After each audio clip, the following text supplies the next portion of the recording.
সে ঠিক আছে, আমরা আবার ফিরে আসি এখানে যে আলোচনাতে। এই গর্ভধারণ সংস্কার বলতে শুনতে একটা টেকনিক্যাল বিষয়াদি আছে। তো এখানে কি মনোভাব থাকা উচিত? অনেক সময় দেখা যায় যে এখানে টেকনিক্যালি অনেক কিছু মিল হচ্ছে না, এটা একটা মিললে আরেকটা মিলছে না, বা কখনো কখনো বলা হয়, ঠিক আছে করে নিন, অল্প একটু অমিল থাকলেও করে নিন প্রায়োরিটি দিয়ে, না নক্ষত্র ভালো আছে এটা কম আছে এই সেই করে। তো সবকিছুর মধ্যে কারো মানে মনে একটা খুঁত থেকে যায়, আমি ঠিক করছি তো নাকি অপেক্ষা করব। তো এই ক্ষেত্রে কি বলা যায় ভক্তদেরকে, কি মূল ফোকাসটা কি হওয়া উচিত? হুম। অনেকবার হয়ে যায় যে অনেক বছর থেকে ট্রাই করছে, সন্তান লাভ হচ্ছে না। হুম, হুম, এটাও পরিস্থিতি হচ্ছে, অনেক করার পর সন্তান লাভ হচ্ছে না। তখন 100% রেজাল্ট আনতে হবে এরকমই না।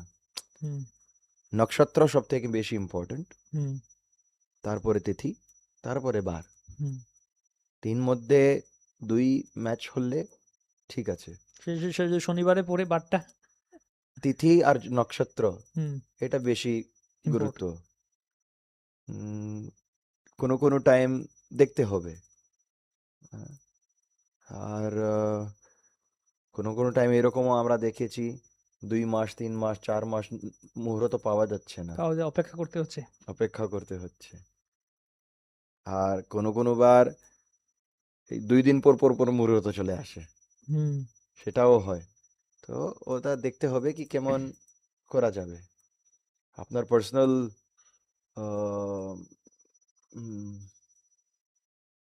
কত কি বলে নিড, হুম, ডেসপারেশন। অনেক বছর হয়ে গেছে সন্তান হচ্ছে না, আমি হুম, হুম, তো দেখতে হয়। হুম, আর অ্যাটলিস্ট নক্ষত্র সঙ্গে তিথি না হলে বার ম্যাচ করতে হবে। কিছু না হলে। নক্ষত্র মোস্ট ইম্পর্ট্যান্ট।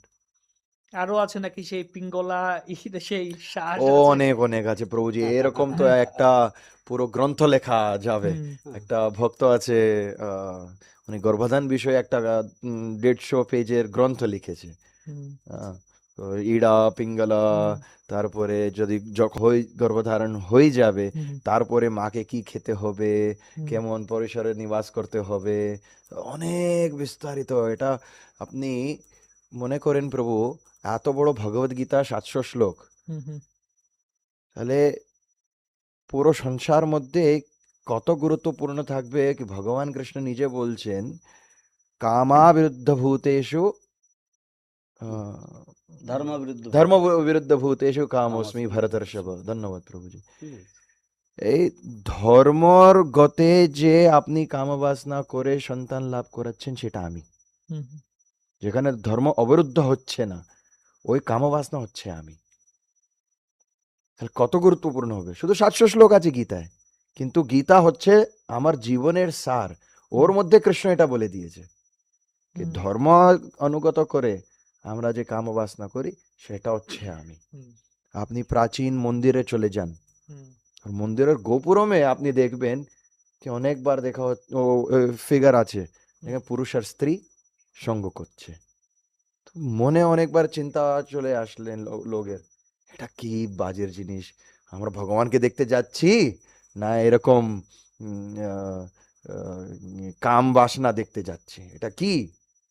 কিন্তু যেহেতু ভগবান নিজে বলছেন ধর্মাবিরুদ্ধ কাম ধর্মাবিরুদ্ধ কাম আরে ধর্ম বিরুদ্ধ ভূতেষু ধর্মবিরুদ্ধ ভূতেষু কামোস্মি, ধর্ম অনুকূল আমরা কামবাসনা করছি, সেই জন্য সেটা হচ্ছে আমি। ইন্দ্র এই কামবাসনাকে যে ধর্ম অনুকূল আছে ওকে ও আম, খুব সম্মান করে।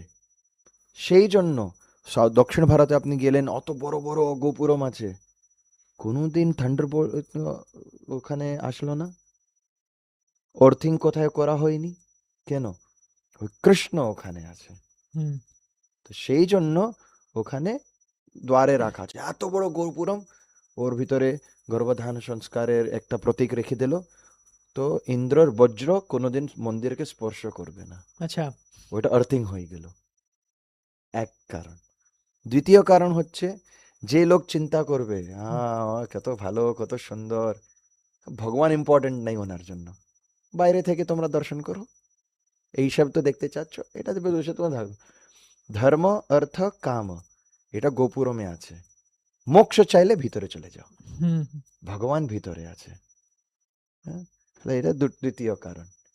তৃতীয় আর একটা কারণ ছিল কি, যখন বৌদ্ধ ধর্ম, জৈন ধর্ম অনেক হুম প্রচার হয়েছে, তখন সবাই বলছে আমরা বৈরাগ্য ধারণ করব। হুম বৈরাগ্য ধারণ করলে ব্রাহ্মণরা বলছেন কি এত বৈরাগ্য হলে সংসারটা চলবে কি করে। হুম হুম, সেই জন্য মন্দিরের পরিসরে আমরা কোণার্ক মন্দিরে যাই। হ্যাঁ, ওখানে বিস্তারিত ভাবে লেখা আছে কেন, ধর্ম আছে, অর্থ আছে, কাম আছে, এটা তিনটে, একে আর মোক্ষ, চারকে বলা হচ্ছে পুরুষার্থ। হ্যাঁ, এটা ইম্পর্টেন্ট জিনিস মনুষ্য জীবনে। হুম, কিন্তু তারপরে প্রভুপাদ কি বলছেন, শুধু ইটিং, স্লিপিং, মিটিং, ডিফেন্ডিং, কি বলে বাংলায়, খাবার, আহার নিদ্রা ভয় মৈথুন। হ্যাঁ, আহার নিদ্রা ভয় মৈথুন, শুধু এটা দিয়ে বস করা যাবে না। মনুষ্য জীবন কেন পেয়েছি আমরা, ভগবত ভক্তি করার জন্য। তাহলে ওখানে আমাকে দেখতে হবে। ও প্রভুপাদ বলছেন ওই প্রথম মহারাজের সন্দর্ভে কি বিড়াল কুকুর মতন আমরা সঙ্গ করতে হবে না। হুম হুম, হুম। হ্যাঁ, রাস্তায় হয়ে গেল অনেকবার দেখা যায় এখন। আগে শুধু আমরা 2009 যখন আমি বিদেশে গিয়েছি তখন ওখানে দেখেছি, আমরা মনে করি কি রকম, কিন্তু এখন তো ভারতেও শুরু হয়ে গিয়েছে। মেট্রো স্টেশনে, কোনো পার্কে, গাছের তলায় ছেলে মেয়েরা কি বলে কিসিং করে, আলিঙ্গন করে বসে থাকে এরকম করে, কুকুরের মতন, বিড়ালের মতন রাস্তায় মাঝখানে। এরকম করা যাবে না, সেটা ধর্ম অবরোধ, বিরুদ্ধ না হয়ে যাচ্ছে। তো ধর্ম সঙ্গে কাম বাসনা করতে হবে, তখন ঠিক। ধর্ম বিরুদ্ধ হয়ে গেলে ওইটা নরকের গতি, আর হুম, ধর্ম সঙ্গে কেড়ে মোক্ষের গতি। হুম। বাহ! খুব সুন্দর কথা বললেন প্রভু।